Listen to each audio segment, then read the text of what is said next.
Hello, and welcome to BD's first fiscal quarter of 2023 earnings call. At the request of BD, today's call is being recorded, and a replay of the call will be made available on BD's investor relations website on bd.com. The call is also being made available by phone at 800-695-0395 for domestic calls and area code +1 402-220-1388 for international calls. For today's calls, all parties have been placed in a listen-only mode until the question and answer session. I will now turn the call over to BD. Good morning, and welcome to BD's earnings call. I'm Francesca DiMartino, Senior Vice President and Head of Investor Relations. On behalf of the BD team, thank you for joining us. This call is being made available via audio webcast at bd.com. Earlier this morning, BD released its results for the first quarter of fiscal 2023. We also posted an earnings presentation that provides additional details on our performance. The press release and presentation can be accessed on the IR website at investors.bd.com. Leading today's call are Tom Polen, BD's Chairman, Chief Executive Officer, and President, and Chris DelOrefice, Executive Vice President and Chief Financial Officer. Tom will provide highlights of our performance in the continued execution of our BD 2025 strategy. Chris will then provide additional details on our Q1 financial performance and our updated guidance for fiscal 2023. Following the prepared remarks, Tom and Chris will be joined for Q&A by our segment presidents, Mike Garrison, President of the Medical Segment, Dave Hickey, President of the Life Sciences Segment, and Rick Byrd, President of the Interventional Segment. Before we get started, I want to remind you that we will be making forward-looking statements. I encourage you to read the disclaimer in our earnings release and the disclosures in our SEC filings, which are both available on the Investor Relations website. Unless otherwise specified, all comparisons will be on a year-over-year basis versus the relevant period. Revenue percentage changes are on an FX-neutral basis unless otherwise noted. When we refer to any given period, we are referring to the fiscal period unless we specifically note it as a calendar period. I will also call your attention to the basis of presentation slide, which defines terms such as base revenues and continuing operations. With that, I am very pleased to turn it over to Tom. Thanks, Francesca, and good morning, everyone, and thank you for joining us. We delivered another quarter of strong performance in Q1. Our results reflect the momentum of our BD 2025 strategy, which we are driving through a powerful combination of innovation and strong execution. We exceeded our revenue and earnings expectation in Q1 despite market disruption in China and continued to drive consistent, durable performance in our base business, with revenue growth of 5.2% and $2.98 in adjusted diluted EPS. Our results are a testament to the continued relentless focus by our team of talented associates who are delivering BD products and solutions that are enabling our customers to provide high-quality, cost-effective care to patients around the world. In Q1, we continued to make excellent progress, driving all three pillars of our strategy to accelerate growth, simplify the company, and empower our associates. Our growth continues to reflect consistent performance of our durable core, which has become known as the backbone of healthcare, and our continued shift into attractive and higher growth end markets through investments in both R&D and tuck-in M&A. These higher growth transformative solutions are focused in the three areas we see reshaping healthcare and where we are currently investing approximately 60% of our R&D, and that's in smart connected care, enabling new care settings, and improving chronic disease outcomes. Today we have what I believe is the most exciting innovation pipeline in the history of the company. And through our investments, we are systematically increasing the WAMGR across our portfolio and supporting our strong growth profile. I'll highlight a few of the end markets that are driving our growth and some of the key products recently launched and in our pipeline that we're excited about. Our medical segment is focused on improving medication delivery across a wide range of settings, making it safer, simpler, and smarter across end markets that include medication management solutions, pharmacy automation, pharma and biotech drug delivery, and vascular access management, where we recently launched PosiFlush Safe Scrub, consistent with the expected launch timing we shared on our Q3 FY22 call. A pre-filled flush syringe with an integrated disinfection device, PosiFlush Safe Scrub, is designed to simplify nursing workflow and enhance compliance with infection prevention guidelines. It's a good example of how we're driving continuous innovation that extends our leadership in our durable core and within the broader $9 billion vascular access management market. Another milestone in our vascular access portfolio was clearance of our new PowerMe midline catheter by the Chinese regulatory agency, NMPA. This was designed by our R&D center in China for China and is our first midline in this geography and offers up to 30 days of continuous venous access while reducing patient complications. We're excited about the opportunity PowerMe creates to help develop a new category for vascular access in China, and we look forward to the expected launch later this quarter. Our BD Life Sciences segment provides solutions from sample collection and discovery to diagnosis and serves dynamic end markets like single-cell analysis, clinical microbiology, point of care, and the molecular diagnostics market, where we continue to advance our strategy of menu expansion with initial sales outside the U.S. of our BD MAX respiratory viral panel, or RVP. This multiplex respiratory panel detects COVID-19, flu A and B, and RSV in a single test and is an ideal solution for endemic respiratory testing. This aligns to our strategy to accelerate our growth in the $4 billion molecular diagnostics end market that's growing about 9%. The RVP panel is currently under FDA EUA review for U.S. launch. We also continue to progress our strategy in blood collection at the point of care. Point of care is one of the fastest growing categories in diagnostics today that we believe will accelerate as diagnostic testing migrates to new and more convenient care settings such as retail clinics and pharmacies, and even the potential of at home. Our BD Mini Draw capillary blood collection system is a disruptive innovation that enables collection of a high-quality blood sample without a venipuncture and is designed to provide a better patient experience across the broad range of care settings. We remain on track for 510(k) submission by the second half of FY23. Our BD Interventional segment, which provides solutions for chronic disease management, serves end markets that dramatically improve people's lives, such as oncology, incontinence, advanced repair and reconstruction, and the $5 billion peripheral vascular disease market, a space that's growing about 6%. Within PVD, we continued our strategy to globalize the BDI portfolio with the recent launch of our Venovo venous stent in China, the first stent in this market specifically designed for iliofemoral venous disease. Within the $3 billion oncology end market, a space also growing about 6%, we achieved a significant milestone completing safety testing for our multimodality vacuum-assisted biopsy system, and we're on track for FDA submission and launch in FY24.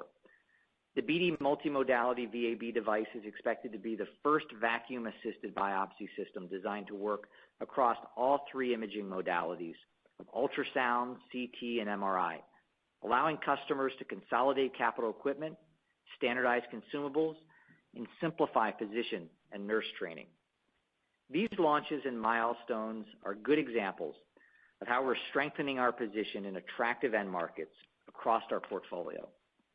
Our purposeful strategic investments in R&D, as well as tuck-in M&A and CapEx, are supported by our strong, flexible balance sheet and disciplined and balanced capital deployment strategy. This framework also gives us the flexibility to return capital to shareholders through a competitive dividend and share repurchases. In Q1, we also continue to simplify our company with programs across our manufacturing network, our portfolio, and most recently, our operating model. More specifically, we continue to make progress on our Recode portfolio simplification program, where we're reducing SKUs of older generation products in order to focus on the most important products needed to deliver care today. We remain on track to remove 20% of our total portfolio by 2025, having achieved more than half of these SKU reductions thus far. In addition, we have numerous initiatives underway to consolidate our manufacturing footprint in more cost-effective locations. All of these efforts are designed to reduce complexity, drive supply chain excellence, and make BD more agile while supporting the achievement of our margin expansion goals. Our BD 2025 strategy is balanced, robust, and resilient, and our foresight, planning, and agility are enabling us to deliver strong performance despite the continued macro environment challenging all companies. To share some perspectives specific to healthcare, overall, the environment continues to stabilize and is in line with our view that challenges are going to persist, not escalate, at least through 2023. While inflation is easing in some areas, we do expect that it will remain well above what we have seen historically and have planned for another year of outsized inflation, primarily in labor and raw materials. We see continued labor pressure with different market dynamics impacting hiring and increasing wages for certain roles, primarily in our manufacturing organization. Across raw materials, some categories of resins used in finished goods are beginning to show signs of improvement, while other materials such as packaging and rubber are still inflated versus historic prices. In terms of the COVID pandemic, broadly speaking, we see stabilization. While there continues to be surges in certain pockets around the world, similar to our customers, we have become more accustomed to managing through COVID-driven dynamics and have been effective at avoiding any extended manufacturing and distribution disruptions. Specific to China, we anticipate that the recent COVID restrictions that impacted us in Q1 will affect our peers as well. Our local teams are navigating these restrictions well, which reflects the resiliency and strength of our China organization and the diversity and durability of our business. By successfully navigating the challenging macro environment, we are distinguishing BD and supporting our ability to continue delivering strong performance. Before I turn it over to Chris, I'll share a few updates on the strong progress our team is making to advance our ESG strategy and goals. In December, we published our second annual ID&E report, which provides details about our progress towards our 2030 ESG goals for promoting a healthy workforce and communities. The report highlights our improvements towards increasing diversity at the management and executive levels and spotlights our global associates who are advancing our culture and driving meaningful change within BD and the communities that we serve. We also published our third annual cybersecurity report. BD was the first in med tech to outline our ongoing efforts to advance cybersecurity in a report, including our work to protect against cyber attacks and empower customers with information about cyber risks and vulnerabilities. We're proud to receive continued recognition for our ESG efforts, most recently being named for the fourth consecutive year to both Newsweek's list of America's most responsible companies, ranking in the top 25%, and the Bloomberg Gender Equality Index, recognizing our ongoing commitment to workplace equality. In summary, I'm proud of our progress and momentum. Our associates are bringing our BD 2025 strategy to life as we operate as a more agile, innovative medtech leader. BD is well positioned to drive profitable growth and create long-term value. First, our growth profile is consistent and durable. Second, we are enhancing our leadership positions through purposeful portfolio shifts into higher growth markets, increasing the WAMGR across our portfolio. Third, we are improving our margin profile through our differentiated growth, enhanced simplification programs, and ongoing supply chain excellence. And fourth, we are committed to remaining disciplined and maintaining a strong and flexible balance sheet. We see an increasing capacity through our BD 2025 timeframe to support value creation and continued strong growth through tuck-in M&A.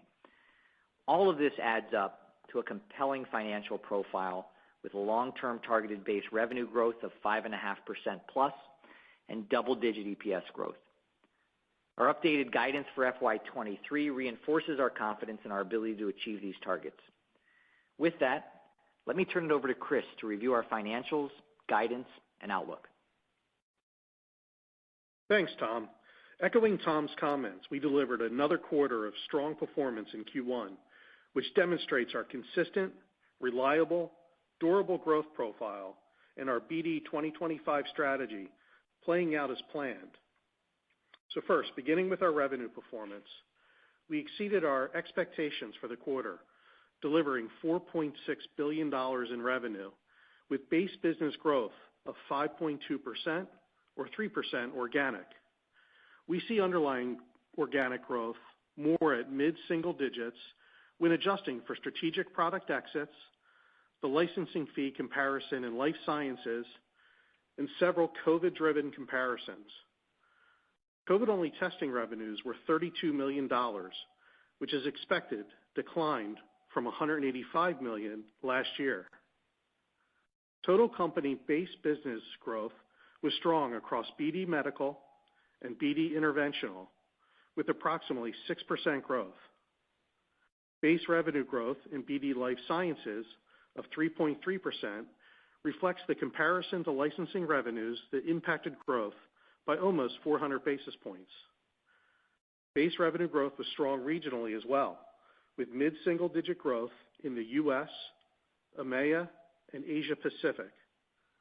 Revenues in China declined slightly, which reflects the impact of COVID restrictions, offset by strong performance from new product introductions in BDI and research solutions in BDB. For the full year, we continue to expect to deliver near double-digit growth in China.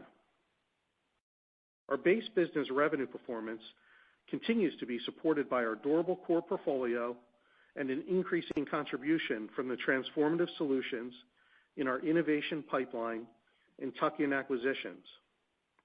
We also continue to benefit from the organic contribution from acquisitions we anniversaried, which was about 30 basis points in the quarter. Let me now provide some high-level insight into each segment's performance in the quarter. Further detail can be found in today's earnings announcement and presentation. BD Medical revenue totaled $2.2 billion in the quarter, growing 6.1%. BD Medical performance reflects strong growth in both medication management solutions and pharm systems, which more than offset a decline in medication delivery solutions. The decline in MDS of 1% was driven by COVID-related comparisons and the impact of recent COVID restrictions in China, as well as planned strategic portfolio exits.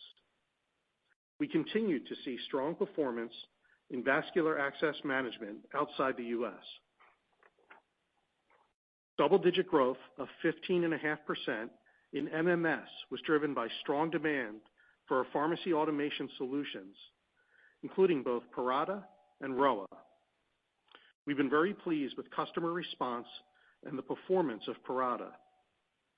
As expected, growth in MMS also reflects the comparison to higher dispensing installations and infusion set utilization in the prior year, driven by COVID dynamics.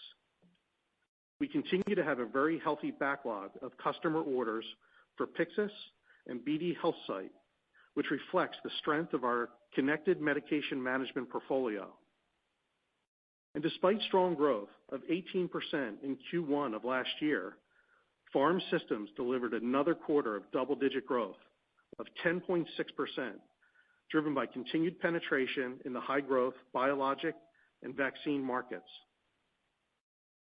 BD Life Sciences revenue totaled $1.3 billion in the quarter.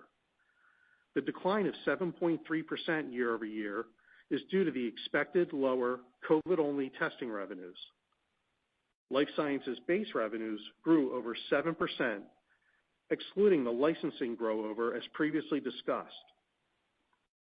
Growth was driven by growth in integrated diagnostic solutions base revenue of 1.3%, or 6.4% when excluding the licensing comparison. This strong underlying mid-single-digit growth was driven by BD Kiestra, that is helping to address laboratory labor shortages through automation and informatics and continued leverage of our molecular testing menu across our expanded BD MAX installed base. In addition, there was strong demand for our respiratory testing portfolio that was partly aided by the timing of orders. High single-digit growth of 9.2% in biosciences reflects continued growth from new product launches, combined with strong double-digit growth in research reagents enabled by our differentiated content and dye strategy. We continue to see demand for our expanded suite of flow cytometry analyzers and sorters as researchers continue to do even higher parameter cellular analysis for cancer and other immune-related conditions. BD Interventional revenues totaled $1.1 billion in the quarter, growing 5.6%. Growth was driven by surgery growth of 3.1%, which reflects strong performance in advanced repair and reconstruction, driven by continued strong market adoption of Phasix hernia resorbable scaffold, and double-digit growth in biosurgery, aided by the TissueMed acquisition. Growth in surgery was tempered by planned strategic portfolio exits and an expected decline in BD ChloraPrep due to a tough comparison to the prior year as a result of dealer stocking. Peripheral intervention grew 10.8%, which reflects double-digit growth in PVD, driven by the Venovo relaunch, coupled with continued global penetration of Rotarex and the acquisition of Venclose, which addresses chronic venous insufficiency. Additionally, growth was strong in oncology within Greater Asia due to an improved backlog situation associated with prior year supplier constraints. Urology growth of 1.8% reflects double-digit growth in our PureWick chronic incontinence solutions and endourology that benefited from reduced backorder due to improved supplier performance. Offsetting this strong performance was a difficult comparison in urological drainage due to SureStep backorder release and distributor stocking in the prior year. Now moving to our P&L. We reported Q1 adjusted diluted EPS of $2.98, which included gross margin of 54.7% and operating margin of 22.9% that were consistent with our expectations. While we are no longer providing a specific breakout of the impact to margins from COVID-only testing, you will recall the comparison to higher testing in the prior year is weighted to the first half, and as expected, is the driver of the decline in reported Q1 margins year over year. Excluding the COVID impacts to margins in Q1 of both years, both gross and operating margins in our base business were up slightly year over year. The improvement in base margins was delivered despite around 350 basis points of outsized inflation that, as expected, was primarily driven by selling through inventory that included peak inflation impacts from FY22, such as increases in certain raw materials noted earlier, as well as the impact of labor inflation and elevated shipping. We were able to offset a large portion of this impact through our simplification and inflation mitigation initiatives and the benefit from strategic portfolio exits of lower margin products as planned. We expect the impact from inflation to moderate as we move through the year. Base margin performance also includes growing over the impact from licensing revenues in the prior year. As expected, we had favorable FX that was recorded in inventory that benefited our GP as it flowed through sales. R&D of 6.4% of sales reflects our innovation investments aligned to our strategy in support of our long-term growth outlook. Q1 reflects timing of project spend. We expect R&D to remain elevated in Q2 and normalize over the balance of the year to around our long-range target of 6%. Our tax rate in Q1 was lower than anticipated due to the timing of certain discrete items that were planned for during the year. Regarding our cash and capital allocation, cash flows from operations totaled approximately $400 million in the quarter. Operating cash flow reflects an impact of approximately $300 million from higher inventory balances. The increase reflects the impact of inflation and our strategic investments in raw materials to optimize product delivery and meet customer demand. We've seen good progress in December and January on WIP and finished goods right-sizing, with January inventory dollars down sequentially from December. We are working to moderate strategic raw material purchases as stability improves in select markets. However, we continue to make prudent trade-offs where necessary to ensure we support our customers while delivering strong results. Assuming continued stabilization of the macro environment and supply chain, we expect to continue to manage inventory levels down, and by the end of the fiscal year, have this be a positive source of cash and meaningful progress towards meeting our long-term cash conversion goals. We paid down approximately $500 million in long-term debt in Q1 and ended the quarter with a cash balance of approximately $600 million and a net leverage ratio of 3 times. As the year progresses and we build cash, we can increase our capacity to deploy cash towards tuck-in M&A. Moving to our guidance for fiscal 23. For your convenience, the detailed assumptions underlying our guidance can also be found in our presentation. Given our first quarter performance, we are confident in increasing our revenue and EPS guidance given the strength of our base revenue growth, consistent execution of our margin goals, and reflecting the latest FX rates. Starting with revenues, I will provide some insights into some of our key guidance assumptions. First, we are well positioned for strong growth across our 3 segments, which are delivering at or above our initial expectations despite the impact of restrictions in China, and thus we are increasing our base revenue guidance. On a currency-neutral basis, we now expect base revenues to grow 5.75% to 6.75%. This is an increase of 50 basis points from our prior guidance of 5.25% to 6.25%, and is driven by our Q1 revenue outperformance and the confidence we have in our consistent, durable growth profile. Our base revenue guidance continues to include planned strategic portfolio exits that will enable increasing manufacturing efficiency and capacity and ensure the reliable supply of the products that matter most to our customers. We initiated these actions in Q1, and for the full year continue to expect an impact to base revenue growth of approximately 100 basis points while being accretive to margin. Offsetting this revenue impact, we continue to expect a positive contribution of approximately 100 basis points from the full year benefit of our recent acquisitions, with Parata being the predominant driver. While we aren't providing segment-specific guidance, we are on track to deliver strong performance across our segments this fiscal year in line with our long-term plan commitments. We expect medical segment growth to be above the total company range, which includes the acquisition of Parata. Life sciences growth to be below, given strong prior year comps, and interventional to be above the midpoint.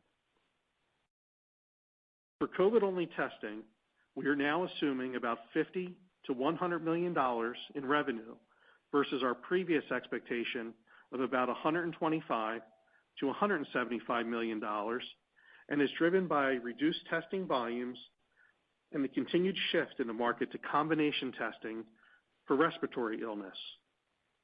Regarding Alaris, we continue to only model shipments related to medical necessity in line with fiscal 22 demand. Regarding our assumptions on earnings, we continue to expect operating margins to improve by at least 100 basis points while absorbing the decline in COVID-only revenue, which has a higher margin profile. Despite the challenging macro environment persisting, our focused execution on driving profitable revenue growth, combined with our simplified programs, gives us the confidence that we will be able to continue to mitigate inflationary pressures and make meaningful progress to achieving operating margin levels of about 25% in fiscal year 25. We continue to expect over 80% of the improvement in operating margin to come from SSG&A, driven by internal cost containment and leverage. The balance is expected to come from slight improvement in gross margin and R&D as we normalize back closer to our target of 6% of sales. Below operating income, our assumptions regarding interest, other, and tax remain unchanged. We continue to expect adjusted EPS before the impact of currency to be around double-digit growth and within a range of approximately 9 to 11%. This includes absorbing about a 350 basis point headwind from the anticipated decline in COVID-only testing, which is about 50 basis points more than we previously anticipated. As a result, this implies a very strong low teens base earnings growth of approximately 12.5% to 14.5%, compared to 12% to 14% previously anticipated. Let me now walk you through the estimated impact from currency. As a reminder, we manage our business and provide guidance on an operational basis, but provide perspective on currency using current spot rates. Since our last call in November, the U.S. dollar weakened against all of our major currencies. Based on current spot rates, which assumes the euro at 1.08 for the remainder of the year, for illustrative purposes, currency is now estimated to be a headwind of approximately 200 basis points, or about $370 million to total company revenues on a full year basis, which is an improvement of approximately 250 basis points compared to our prior view. The currency headwind to adjusted EPS growth has also declined significantly since our November earnings call. At current rates, currency would represent a total headwind of approximately 230 basis points to adjusted EPS growth, compared to approximately 420 basis points previously. All in, including the estimated impact of currency, we are increasing our reported revenue guidance by approximately $500 million to a range of $19.1 to $19.3 billion, compared to $18.6 to $18.8 billion previously, and are raising our adjusted EPS guidance to be between $12.07 and $12.32, which is an increase of 22 cents at the midpoint compared to our prior guidance range of $11.85 to $12.10. As we think of fiscal 23 phasing, there are various items to consider. We have outlined more detail in the accompanying presentation slides, but the following are key areas to note. First, regarding margins, we expect Q2 operating margin to be similar to our FY22 full year margin. This demonstrates our strong focus on profitable growth given the continued impact of inflation and the grow-over impact of our COVID-only testing revenue, both of which we expect to be most prominent in the first half of the year. As a reminder, COVID-only testing has a higher margin, and reinvestment of COVID-only testing profit was weighted to the back half of the year. As the year progresses and we continue to benefit from our simplification and inflation mitigation programs, we anticipate margin expansion to be most prominent and to increase through the second half. Second, regarding FX, at current spot rates, we expect the headwind to revenue and EPS will be over-indexed to the first half, with about 90% of the full year impact to revenue and about 80% of the full year impact to EPS occurring in the first half. For the full year, we expect the FX drop through to earnings to be in line with our BDX operating margin. Lastly, a couple of timing items to note. We expect R&D as a percentage of sales to remain elevated in Q2 and normalize over the balance of the year to around our long-term target of 6%. Additionally, the midpoint of our full-year effective tax rate guidance indicates an effective tax rate over 16% for the balance of the year, which is best to assume occurs evenly throughout the year, as the exact timing of any other discrete items is hard to predict. In closing, we are very pleased with our performance, which demonstrates our consistent, reliable, durable growth profile and our BD 2025 strategy continuing to progress as planned. As we look forward, and as reflected in our FY23 guidance, we are well positioned for growth with excellent momentum in our base business. With that, let me turn it back to Tom for a few additional comments. Thanks, Chris. The future has never been brighter for BD. We have demonstrated a powerful combination of innovation and strong execution, and have the talent, vision, and momentum to continue delivering robust performance. As we move through the back half of the fiscal year, you can expect to see continued relentless focus on execution of our strategy. I'd like to thank our associates worldwide once again for their tireless commitment to our purpose of advancing the world of health. With that, let's start the Q&A session. Operator, can you assemble our queue? Certainly, and at this time, if you have a question, please press star 1. If at any point your question has been answered, you may remove yourself from the queue by pressing star 2. In order to allow for broad participation, please limit yourself to one question and one related follow-up. Lastly, to provide optimal sound quality, please pick up your handset while you ask your question. Thank you, and our first question comes from Vijay Kumar with Evercore ISI. Please go ahead. Hey guys, congrats on the quarter and thanks for taking my question. Tom, maybe at a high level, when I look at this guidance here and Q1 performance, I think your prior comments were Q1 organic to be a couple of hundred basis points below the annual guide, and I'm looking at the annual guide of prior annual guide of 4.75, which included the product exits. So I think the street was looking at sub 3%. You came in at 3%, slightly better.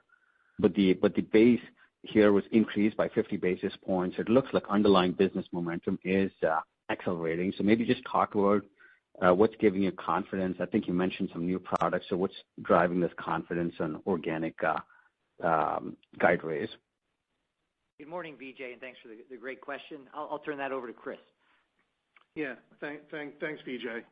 Thanks to everyone for joining the call.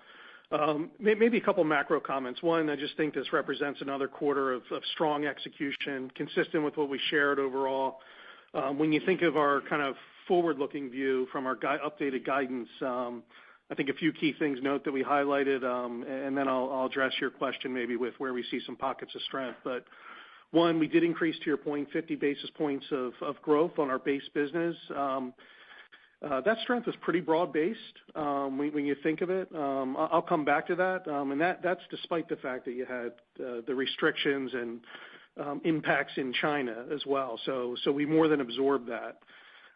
We also absorbed the COVID-only testing revenue, which given the testing dynamics in the marketplace are not surprisingly down when you think of COVID-only.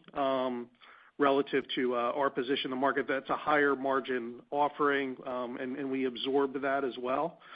I think importantly, we continue to execute against our margin, and we committed to our at least 100 basis points of margin improvement, and then we incorporated FX.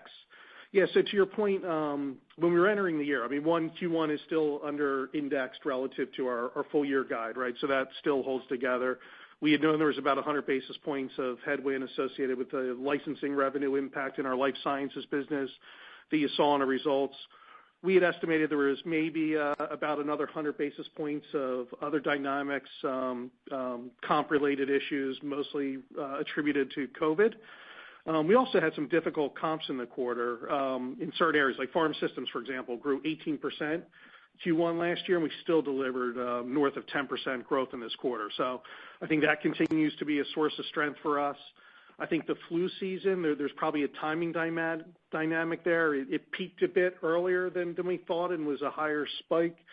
As we go through this call, Dave can certainly amplify that, but it's played out like it's played out in other areas with a quick season that's going to abate.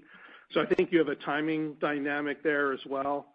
So there's various items such as that, but largely speaking, I think things are very consistent. We feel really good about the first quarter of the year, and it gave us confidence to increase our guidance.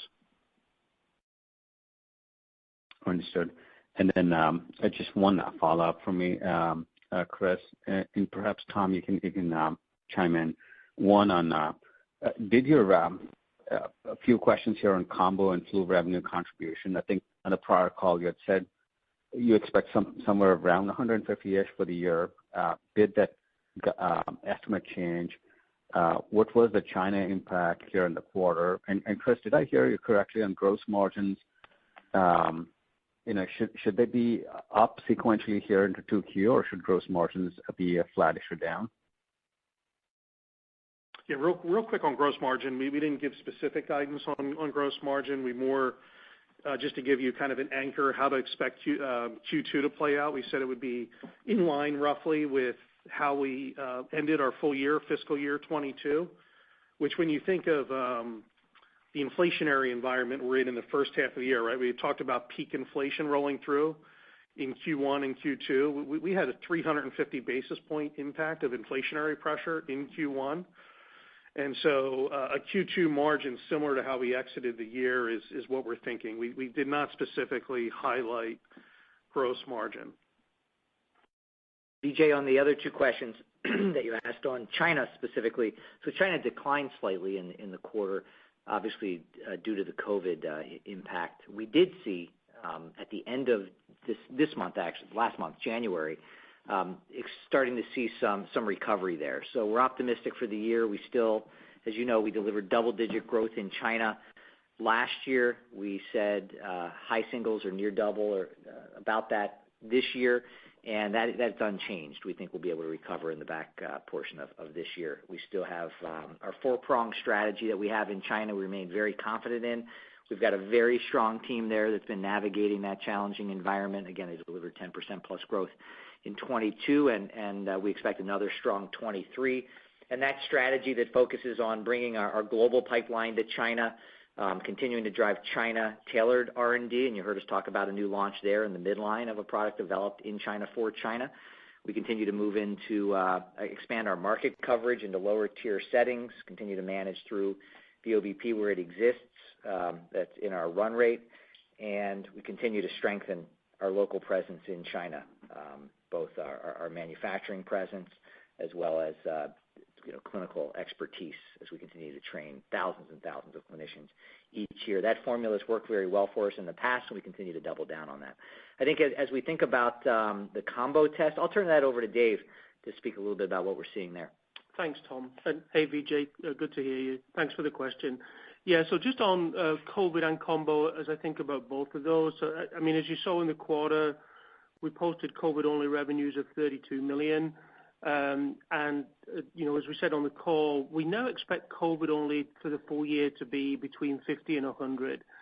I think Chris commented, right, we are seeing obviously stabilization in the market. We are seeing a decline in testing for COVID-only. Actually, as that testing shifts to these combination tests.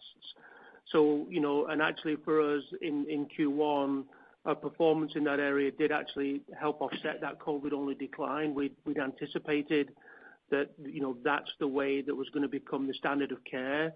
I'm actually very proud of the team in terms of the way they sort of anticipated and reacted and built these combination test supplies to support the Q1 performance. And, I think if you think about the installed base that we've grown on BD Max, the fact that we've released these combination assays on both BD Max, BD Veritor, BD Core actually now in Europe is CE marked.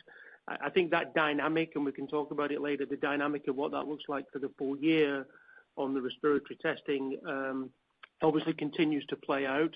But yeah, COVID only, we definitely see a decline. Sorry, Dave. I did the prior guidance on that. I think you'd mentioned 158 for the year. Did that change? Yeah.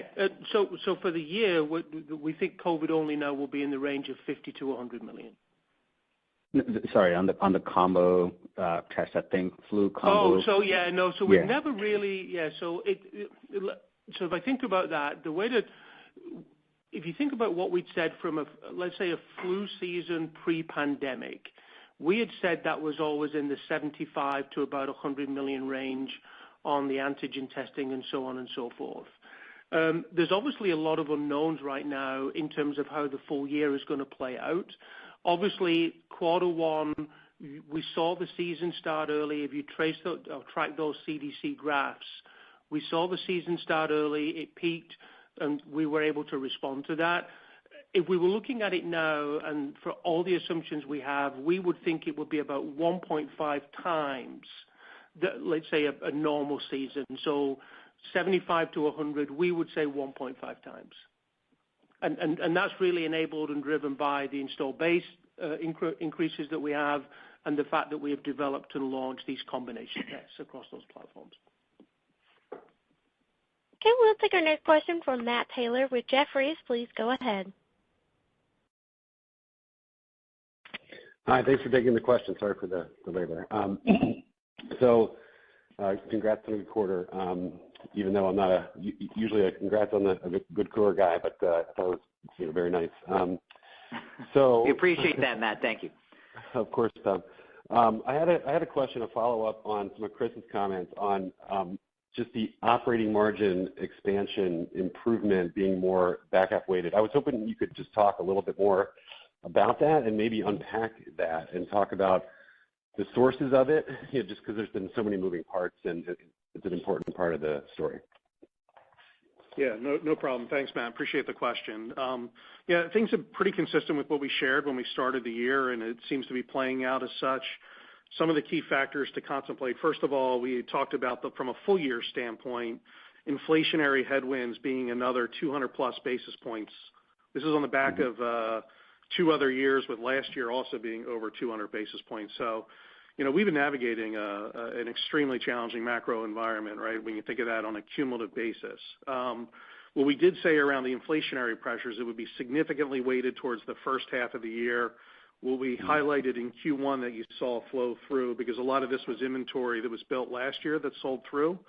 350 basis points of outsized inflation. That's on top of, think of normal inflation merit increases that everyone takes that would happen in any kind of environment, more of those 3% levels. So you're really talking about, call it 400 basis points plus of costs that you have to contend with within your P&L. So then when you think of the mitigation offset to that, by the way, so when you think of our Q1 performance and margin on the back of a 350 basis point inflationary pressure in the quarter, we're very pleased with how we started the year, because we knew the front half was going to be kind of the more challenging times. As we progress through the back half, there's a few things that'll play out. One, it starts with our internal focus on cost improvement initiatives, Simplify, whether it be Project Recode, driving outsized cost improvement through our plants and other facilities. We're very focused on portfolio, whether it be driving mix. We took this bold strategic action around portfolio product exits that contributed within the quarter. And so you don't do this with one thing. The strong growth rate, of course, gives you natural leverage. And then as we go through the back half of the year, while we'll still be in an elevated inflationary environment, the cost of materials will subside. You're seeing some of that subside in certain pockets of raw materials, as an example, while other areas like labor is continuing to persist. But you should see it trend down from that 350 basis points to get to our average of over 200 basis points that we talked about. So then when you think of kind of the dynamics within the P&L between GP and operating margin and where it'll play out, GP we said would be largely in line to just a slight improvement for the full year. And again, that goes back to the fact that we're absorbing these significant inflationary pressures. So you're doing a lot of work to kind of stay flat to slightly above. And then the majority of it will end up showing up in operating margin as you think of leveraging your cost base there. Some cost improvement actions we're also taking in OpEx. And we also continue to normalize our R&D spend in the second half. If you saw in Q1, and we expected in Q2 to have more outsized R&D above 6%, so the back half will be below 6% to normalize to our 6% rate. So I think those are the biggest puts and takes as you think of the year, but we're very pleased again with Q1, how we started, how focused we've been on the margin profile. Okay. I mean, that was very comprehensive. Exactly what I was looking for. Thank you so much. Thanks. Thanks, Matt. And we'll take our next question from Larry Biegelsen with Wells Fargo. Please go ahead. Good morning, Larry. Hey, good morning, Tom. Good morning, Chris. Thanks for taking the question, and I'll reiterate my congratulations on the nice quarter here. Hey, Chris, just one follow-up to Matt's question. How much visibility do you have? I mean, in the second half margin ramp is pretty strong. How much visibility do you have on that? And trying to calculate the numbers here quickly, but it implies, I think pretty low OpEx growth, if I'm not mistaken. Just color on that, please. Yeah, thanks, Larry. There's a few things that obviously I would call naturally will occur. Like, for example, we had reinvestment of the higher COVID-only margin from the first half, and reinvestment was in the back half. That'll stop. We talked about timing differences of the R&D spend. You could have a 50 basis point swing just timing there from first half to second half as an example. I had also indicated on the call some of the SSG&A that we had incurred in Q1. There's timing elements there. So there's timing elements in probably R&D, SSG&A. You have the lack of reinvestment that you just stopped at. Those were one time in nature. The other dynamic that you have in GP that I mentioned is the trend of some abatement while still elevated, but it's all on a relative basis of the raw material cost in the second half in GP. Short of something significant changing, we have pretty strong line of sight to those dynamics. And then from there, it's really just continuing the rhythm of our cost improvement initiative. So I think to your point, obviously the macro environment has been fluctuating, so we keep monitoring that. But I think given where we are, we feel pretty confident, and we're certainly well on track to deliver at least 100 basis points of improvement for the year. That's helpful. And just one quick follow-up. Tom, it looks like Parata is doing really well. The $86 million inorganic contribution in medical. It looks like there was one other acquisition there, but I assume most of it's Parata.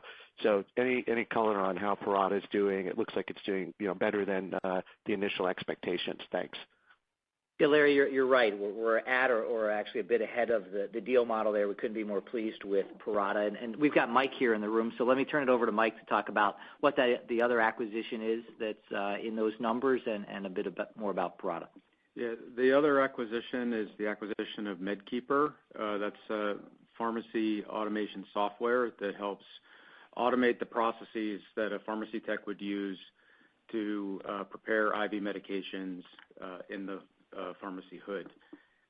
So that contributed a small amount into that acquisition number.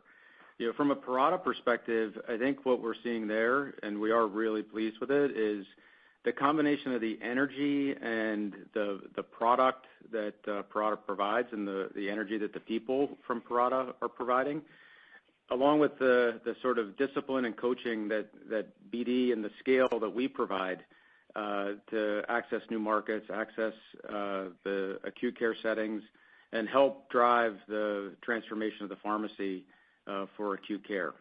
So Parata is continuing to grow very strong in the alternate site in the retail area, and then we're starting to open up the discussions with IDNs that are looking to transform their pharmacy operations. So I think that bodes really well for the future. We are very, very pleased with it, and we hope to continue to see the same type of response from our customers. I think we fair to say, Larry, we don't see any change in the trajectory around the macro factors that are driving demand for that, right? The labor shortages, the need to repurpose pharmacists to do more things in the retail setting like wellness checks and vaccines and address patients, all of that, right, drives the demand for automation and robotics. And it's really a great example of our smart connected care strategy, one of the three transformational areas that we're focused on. It's a great example of us bringing that to life. So really good momentum in the medical segment there. All right, we'll take our next question from Robbie Marcus with J.P. Morgan. Please go ahead. Hey, good morning, Robbie. Great. Good morning, and congrats on a nice quarter. Chris, maybe to dig into some of the points you made already. COVID testing is a high-margin business going down. How much of the base business upside in guidance is coming from the combo COVID tests? And then, a lot of competitors are outperforming on COVID testing and potentially raising numbers for the year. I guess, how are you thinking about just Becton Dickinson in the framework of COVID testing and your assumptions underlying how testing will be used for the balance of the year? Thanks. Yeah, good question, Robbie. So I'll start with the COVID, and Dave can add in here. But I would say a few things. One is, so our COVID testing, as you know, is primarily in professional settings. And when we talk about our and molecular to a degree as well, too, we don't have a strong presence in at-home. We do have an at-home test, but it's not a it's not nearly as big of a presence as in our professional setting. So I think perhaps where you see the most outsized performance there is from companies with a large at-home presence, where you've just seen a lot of the COVID testing migrate to at-home versus in professional settings, since it's so easy to do and people can do that without going into a clinician. So I think that's one factor probably influencing some of the delta for us. As you know, we do have a combo test in development for at-home, and we'll share once we get that, hopefully that EUA and able to launch that. Dave, any other comments to add there on COVID? Yeah. Hey, Robbie. I think, Tom, you captured it well. I think when we did our at-home COVID test, we made a very deliberate decision to pursue a digital strategy. You saw the acquisition that we made of Scanwell. We were very much aligned to the test, treat, and trace reporting dynamics, and we intentionally sort of targeted that digital ecosystem, with a higher price, higher margin, rather than the visually read at-home tests. We still think on a go-forward basis, as the sort of, let's say, all the sort of the government contracts and things abate, as testing perhaps becomes more regulated at home, 510K environments and so on, a digital ecosystem again plays into the smart connected care of BD, will be important. But I think for us, we just look at it all as, we're seeing the softening in the COVID decline. We firmly believe that the standard of care going forward will be these in an endemic type of approach, these combination tests. And we've built a portfolio across BD Max, BD Core, Veritor, and potentially Veritor at home across all of these combination portfolios. I think the good thing, Robbie, that we would look at it as is that we're really getting more to a durable revenue number in that, right? So I think as we look at 23, it's a number that it could be very much in line with how we think about it playing out in future years as well at that level, where there's not still significantly high numbers that would drop in the future, that we're really at a kind of a durable level of performance in those categories.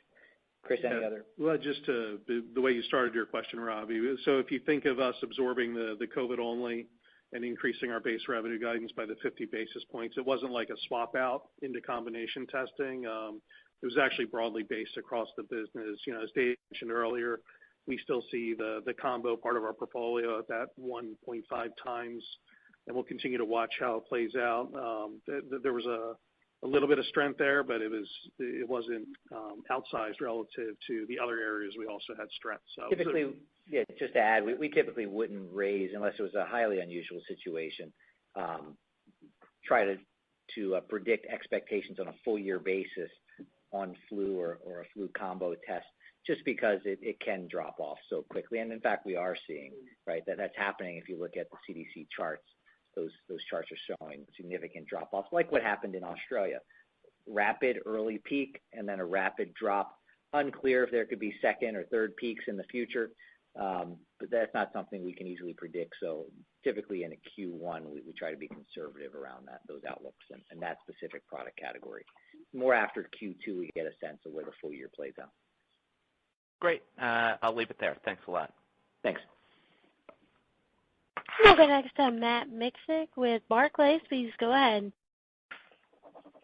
Hey, thanks. Wanted to follow up with a couple of questions, one on sort of the margin side, and then just a couple of clarifications on the revenue side. And just to sort of maybe summarize and make sure we've got a clear understanding of the sort of dynamics this year. I mean, you have these significant restructuring efforts underway that you've talked about that sound like, on a full year basis, you're expecting those to kind of offset the outsized inflationary costs at the COGS line, at the gross margin line. I'm guessing you're probably not fully offsetting those here in the first half, but as you pointed out, that 350 basis point of inflationary edge or inflationary pressure are going to sort of ease in the back half. So full year, you sort of manage that to sort of neutral, and then the benefits that you're getting here to get you to that 100 basis points really happen below the gross profit line in the form of leverage, in the form of timing, as you pointed out. Is that the right way to think about the overall margin picture, front half, back half, just to summarize and make sure I'm clear on it anyway, and then as I mentioned, a couple of quick revenue follow-ups. Yeah, I think that, there's other puts and takes within there, but generally speaking, yeah, that's how we see the year playing out. Great. And then on the revenue side, just some other folks who have had some China pressure in the quarter, as you did, and obviously managed through that to deliver the beat here. But if you could maybe quantify that, is sort of one clarification, is if give a sense of what the growth might have been if it's a 50 basis point overall hit to growth. On a clarification on the combo testing, COVID testing changes that you made in terms of your expectation of COVID-only testing. It sounds like that's maybe not so much of a expectation that COVID testing in total is coming down, but it sounds like it's a bit more of a mix shift. That's just you're getting COVID testing in the form of that combo testing, so not directionally inconsistent. It seems with what other folks are talking about. They just don't have that combo test exposure. And then I'll leave it there. Just with those two clarifying points would be super helpful. Thanks. Yeah, I think just real quick on China. Thanks, Matt, for the questions. Last year's just an interesting proxy, right? We went through restrictions in our fiscal Q3. Despite that, we navigated. We had an impact in the quarter. We actually still grew in that quarter last year and posted around double-digit growth in fiscal year 22. This quarter, we saw a modest decline, 1%, and in China specifically. Normally if you think of it as a double-digit growth business, with that said, Q1 last year, it was a strong comp for us in China. We had a very strong quarter for various dynamics, including some new products that were introduced, et cetera. So we would say the impact is probably just south of 50 basis points, if you want to think about it, plus or minus in the quarter headwind, just to give you some direction. We did highlight we still feel great, as Tom mentioned earlier, with the core strategy with that business.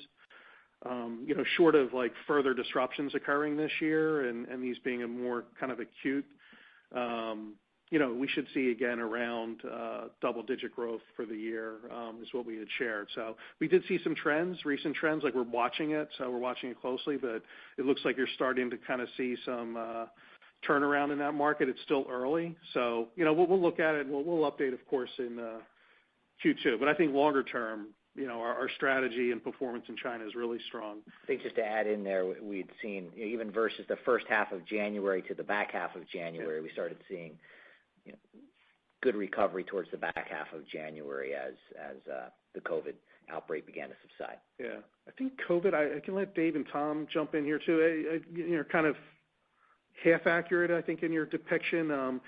There's significant market dynamics on, call it, COVID-only testing in the marketplace this year. If you think of last year, there was a lot of government intervention and school requirements and businesses. There's a lot of that has subsided. So there's a portion of the reduced testing that's just market dynamics playing out in terms of total volume, and that's not just shifting to combination testing.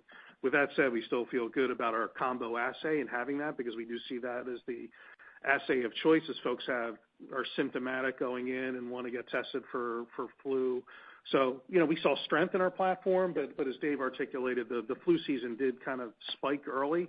So we'll have to kind of continue to watch that as we navigate through Q2. So it certainly wasn't a one-for-one shift by any means, not even really close to that. Yeah. Yeah, and I think the only other things that I would talk about, might add, just in terms of the market dynamics, we track things like bed occupancy and so on really closely, and if you look at a lot of the data, sort of in our first quarter, and sort of beds that were occupied by COVID-only patients was like maximum peak of like 6%, which is way down from sort of north of 22% in sort of prior periods. So that COVID-only dynamics is definitely softening, and I'll just reinforce, what I said earlier on around these combination assays where the unmet need is if somebody presented symptomatically and you want to know, particularly in a respiratory season, do I have COVID, do I have flu, do I have RSV? We think that is going to be the norm on a go-forward basis. And I think, we talked earlier on that we have those on Max outside the U.S., on Veritor. Two things I would also highlight that is for the combination assay here in the U.S., we are under EUA review with the FDA right now. And actually just late on BD Max, yep. And late last month, we actually did file our EUA for an at-home combination assay. So there are also two EUAs that are under review right now. Who know, as I said, right now the season is extremely quiet, but this is also about us planning and preparing for, whatever the respiratory season may be towards the end of this calendar year. Thanks, Dave. Question. Thanks, Matt. Okay, we'll take our next question from Rick Wise with Stifel. Please go ahead. Good morning, Rick. Good morning to you. Let me start off with new products. Tom, I was looking for the last couple of quarters handouts here, and I don't recall, but it feels like starting off with innovation in our handouts and the passion with which you review everything tells us all something very important about the direction you're heading. And I was just curious from two angles. Which do you see? Which would you want us to view as the most impactful to growth margins and to the franchises? Which are you most focused on? And separate but related, maybe now that, as Chris highlighted, the balance sheet's getting back in such excellent shape, what are your priorities? It's clearly tuck-in, but is there any sort of franchise or technology or area we should be thinking about? Thank you. Yep, great questions, Rick, and thank you. So on the innovation side, obviously we appreciate the comments there. We're really pleased with the momentum that we have, and as I've said many times, we think we have the most exciting pipeline in the company's history. If you look at last year in FY22, we had 25 new product launches, things like our health site diversion management moving into the operating room, or the new Pyxis ES platform, or a series of new dyes and first of their kind in BDB, or our core high throughput platform. Aspirex in the U.S. or PureWick Male are all great examples of products that we launched last year that are going to help drive growth this year. As we think about, and we highlighted quite a few this quarter as well, as we look ahead, as you know, you can't say for BD, hey, there's these 3 or 4 products that are going to drive our performance, and that if they go really well or don't go as well, that it's going to change our outlook and our thesis. That's one of the strengths of BD. We've got a lot of singles, a lot of doubles, we've got triples here and there, but we've got a deep bench. What I'd point you to is we've been systematically moving our portfolio into higher growth markets and shifting our WAMGR up. We talked a lot about that at JP Morgan this year. We gave updates specifically on our progress versus the WAMGR goals that we set at Analyst Day 2 years ago, and we're very much on track to those. We're really pleased with how our portfolio is progressing. We're really pleased with how we're executing R&D. We've shared before, we exited FY22 with our best performance ever, 87% on-time launches, 84% milestone delivery. That's up significantly versus where we've been in the past, and so we're pleased with how our R&D team's performing. We highlighted quite a few of the many exciting launches that we have coming up this year, or submissions that we have. Certainly, if you think about life sciences, FACSDiscover is a breakthrough new platform. Anytime you're on the cover of Science magazine, we'll consider that an exciting technology, and we're launching that later this year. A lot of exciting interest from our customers, as well as the new dyes that are associated with that take advantage of the spectral technology in FACSDiscover.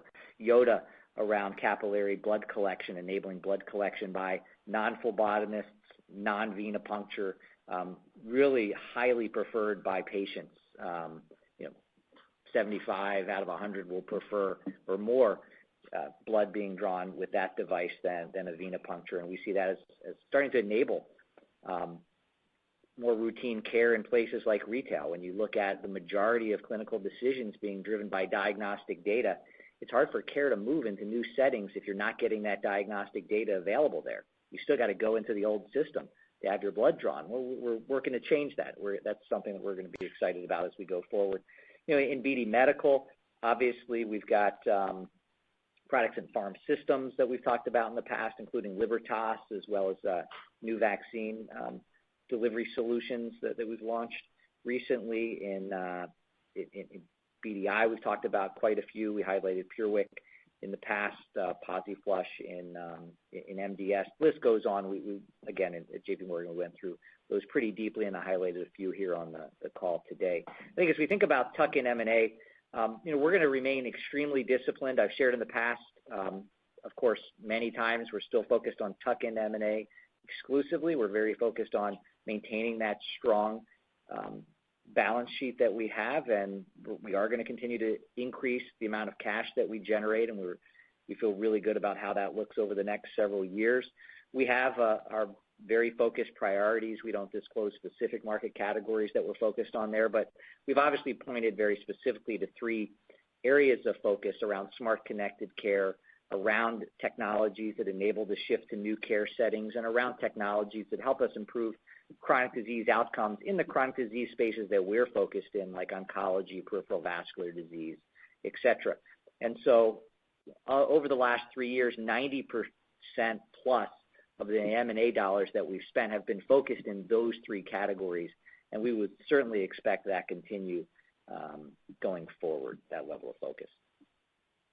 Thanks for the question. And there are no further questions at this time. I'll turn the call back over to Tom Poland for closing remarks.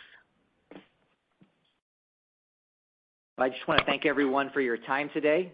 Great series of questions. Obviously, we feel really good about the performance as we started this year, and we look forward to providing updates in the future. Thank you.